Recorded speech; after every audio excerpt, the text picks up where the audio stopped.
This is 2025. Stop saving money. I repeat, please don't save money in 2025. Henceforth, you remember how you grew up? Your parents or your guardians, the way they used to tell you, save money the moment you get a job. Please save, accumulate. Let me define this. When we talk about save, is to accumulate. Accumulate. Are you together? Or storing. Are you together? Please avoid accumulating, storing. You remember there was a time I shared something with you here on this YouTube, and you have not watched that video. Go check it out. It's on my catalog of these videos. Yeah, there's a video I said that cash flow is important than cash accumulated. Are we together? You remember, do you know why they told you you're supposed to save money? It is because of the mentality and the mindset that they had. This is all about mindset. And do you want to know which kind of a mindset they had when they told you to save your money? It's a scarcity mindset. Why am I saying it's a scarcity mindset? Why? Because they were perceiving money as a limited commodity. Commodity. Meaning, in simple words, it was not available for everyone. For example, let's say we have 20,000 here. We have 20K here, and we have 20 people. Or let's say we have 30 people. And then let's say the goal is for everyone to get 1,000. Are we together? Let's say the goal is for everyone to get 1,000. We have 30 people and we have 20,000. And the goal for everyone is to get 10,000. Now what happens? This money, this is now the mentality of the what? Of the scarcity mindset. So they tend to feel like we have a capping of 20,000. So therefore, and we are 30 of us. So what happens when everyone grabs here, 10 people will be left missing. And the 10 people who will be left missing without their 1,000, let's call those people poor. If we call those people poor, then they will serve the ones with that money. Then the 10 people will serve the 20 people who are, the 20 people now here will be wealthy. Are we together? And the 10 people will serve the 20 people because now the money is not there. The basket now is empty, arguably. So they will serve these people. And then when they serve these people will come to these people with a mentality of, if you get, say, 100 from this individual, you keep this 100 so that now you can turn yourself to be like them. But now, the funny thing you find, the 20 people who are wealthy, they are not equally. Someone managed to get 2,000 out of these 20. Someone else has like a couple of hundreds and whatever. See, now what happens? This basket is a wrong concept, believing that it is actually limited to 20,000. Because you'll actually get that money, you'll fear to consume this money, you'll fear to actually expand this money in terms of investment. Why? Because it is limited. You believe it is not there, it is not enough for everyone. Therefore, you transform yourself to only saving, accumulating, or storing. Rather than there's nothing wrong you getting the money and accumulating with the point of you investing it. But people just save with the goal of becoming wealthy. Nobody has ever become wealthy by virtue of just saving. No, you save for a certain defined period or with a defined target, either way. But for me, I love working with a defined target. Then take that money, invest it, then you grow it in that manner. Now, when I say in 2025, henceforth, don't save, but do what? Invest. Grow your money. Now, what happens? You shift the mindset of saving, accumulating, to a mindset of what? Getting that savings to an investment which will give you the cash flow. And that's where we say the cash flow is far much important than the cash accumulated. So stop saving money in 2025. Well, I know that sounds like a kind of condescending, okay? But what I'm talking about, of course, it starts with you saving. Because when you talk about management, it means that making sure that you allocate your money into different categories. You plan, you allocate, you control, you organize, and you direct. So what happens, of course, there must be elements of saving. Saving is to setting aside, is to set aside. But what is the purpose of you setting aside that money? Is to have the ability to invest. Why? For you to invest, the money you had invested will give you another money. It's like you're creating an extra hand that will help you to grow money as you move to the next level. But guess what happens when you save? When you save in the mentality of you can actually save and accumulate and achieve the wealthy by virtue of you accumulating, unless you have good sources of income, then you're getting it wrong, because saving does not take you, it is not the vehicle that can reach you to the destination, which is the financial freedom. This is what happens. Do you not really know what the financial freedom means?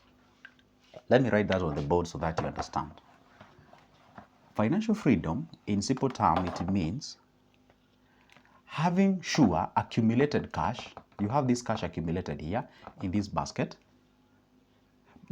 First of all, let me define by how people tend to view it. Somebody thinks like, hey, guess what? By the time I retire at, say, 60 years, I have this cash accumulated. Let's say you accumulate 10 million, okay? Then you think like, hey, guess what? If I achieve 60 years with my 10 million, I have cash accumulated, therefore I'll be eating from my stock. No, that is not cash. That is not what we call the financial freedom. Financial freedom is, yes, have the 10 million accumulated. Are we together? But this 10 million is doing something for you. This 10 million in an investment is giving birth, are we together? Is giving birth to a what? To 100K every month. Every month. Now, guess what happens now? This 100K that is being given birth from the 10 million is what now you live on.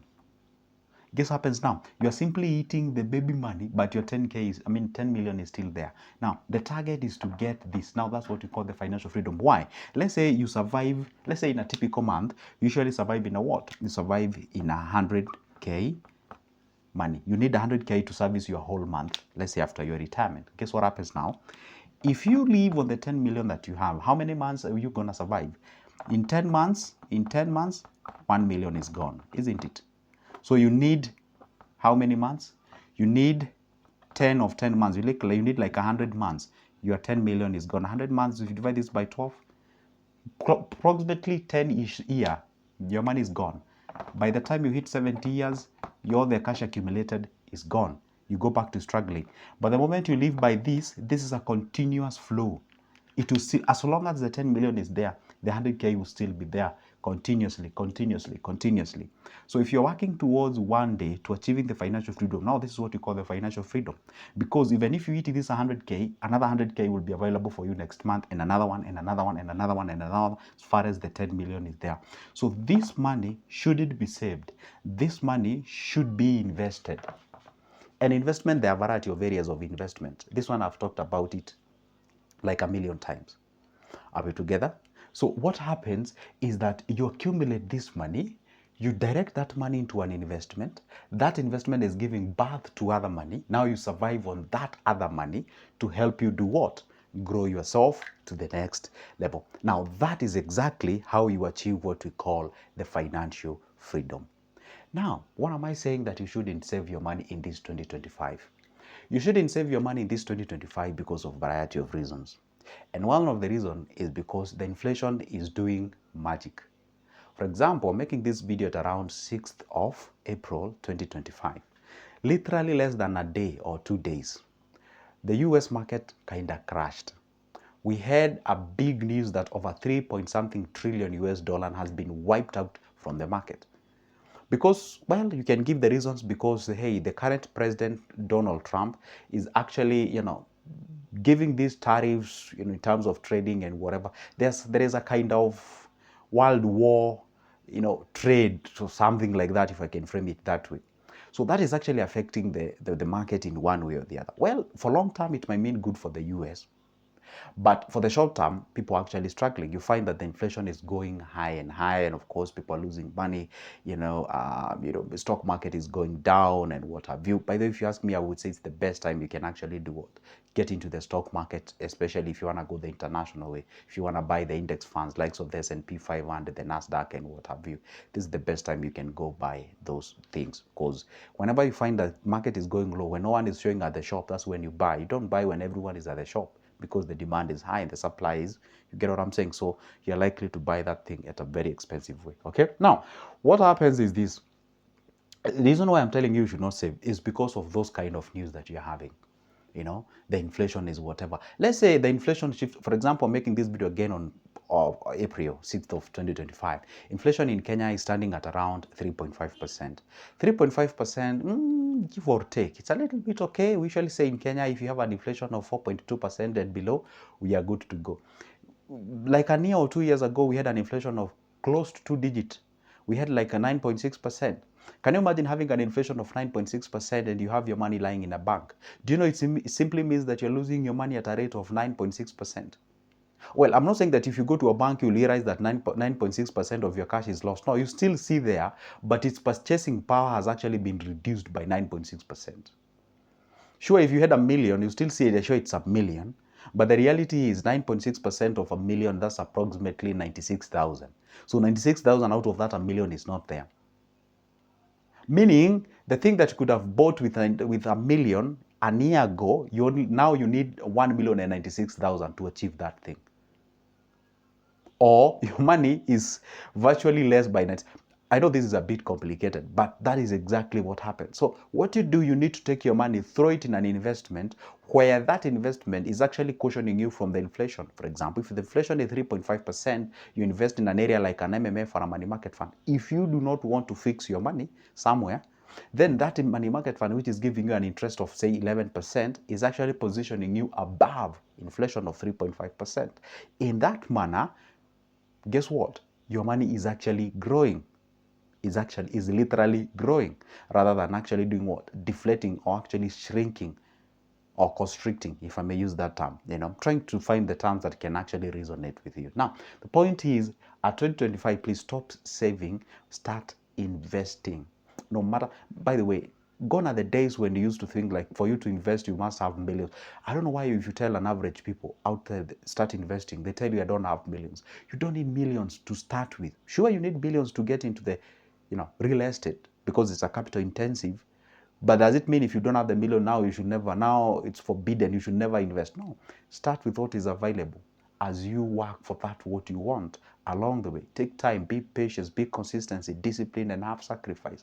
That is exactly how you move that particular wheel. And when you're investing, take this one with caution. When you're investing, don't just pick any investment because Joseph said invest. No.